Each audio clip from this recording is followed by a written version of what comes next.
Thank you so much, everyone. I am supposed to talk only in 3 minutes, but in my country, in 24 hours, they killed 40,000 people in Iran. And I am here at the United Nations while the killers are walking here. I saw them with expensive Gucci bags. I saw them with expensive brands walking here at the United Nations. And this is the right time. UN Watch invited me. I'm very thankful, but I am going to talk the truth. United Nations is a sad joke. Ironically, I was invited by the US government recently to testify at the National Security Council at the United Nations. And I said that the Secretary General of United Nations stand with dictators. Here, I'm going to ask you 3 steps that they took, and I will ask you whether they stand with dictators or with the victims. As Hilal mentioned, this should be the United Nations stand with the victims. 3 steps. First, the Secretary General of United Nations send a congratulation letter to Islamic Republic for the anniversary of this murderous regime. You tell me, do they stand with dictators or the victims? The victims are here, these 2 women. One of them lost her eye because the Revolutionary Guard shot her in her eye, Kosar. One of them carried a bullet on her arm, Sima. Do they stand with them? No, we have only 3 minutes. But the killers have everything here. Second step, Afsaneh Nadipur. How ironic. Now she's in charge. The woman who was in charge to oppress women in my country now is in charge to monitor women's rights globally. This is not an insult to Iranian. This is an insult to all of you living in democratic countries. This is a slap on your face because they are in charge to make sure that your human rights, your basic rights, is being respected by your government. A representative from a murderous regime is in charge to take care of you all in Europe. And third, they invited Araghchi, thanks to the UN, thanks to the, can I show the signature?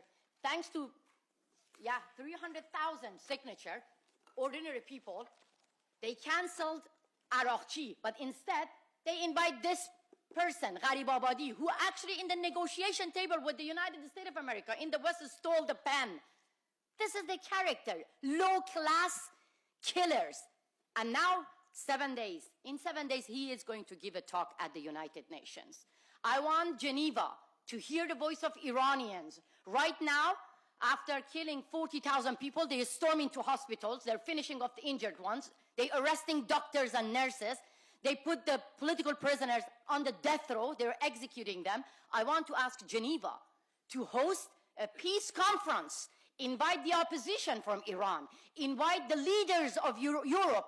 Invite the leaders from European country and free world here to talk about an Iran without the Islamic Republic. I know my time is over, 3 minutes, but I'm going to show you something.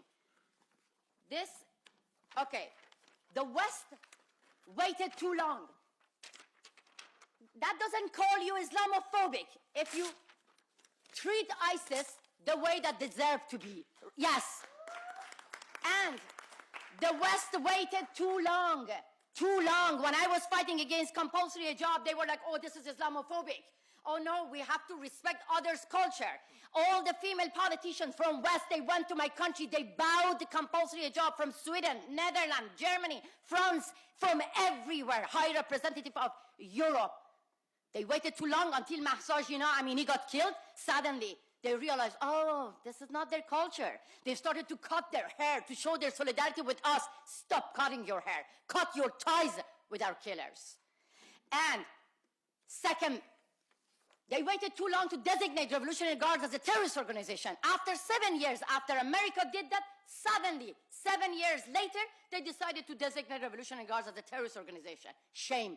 7 years, waited, and now 40,000 people have been killed. Now the time has come to understand. Don't wait that long. They call this reformist. That's why they keep the doors of diplomacy open when it comes to Rouhani. He killed 1,500 people.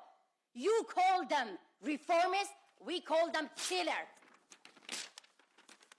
Pezeshkian, he is not reformist. Under his regime, 40,000 people have been killed. When I see my sister standing here, my sister with bullets in their body, being blinded standing here, I feel ashamed that I am alive. I don't carry the bullet. How come Europeans do not feel ashamed by calling these people reformists?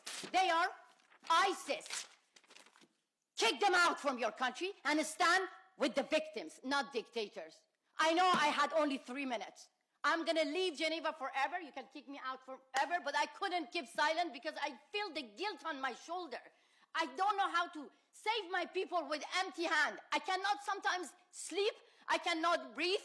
I cannot even eat because I feel guilty. I cannot believe how come the leaders of European countries do not feel guilty by shaking the hand of those Islamic Republic officials full of blood.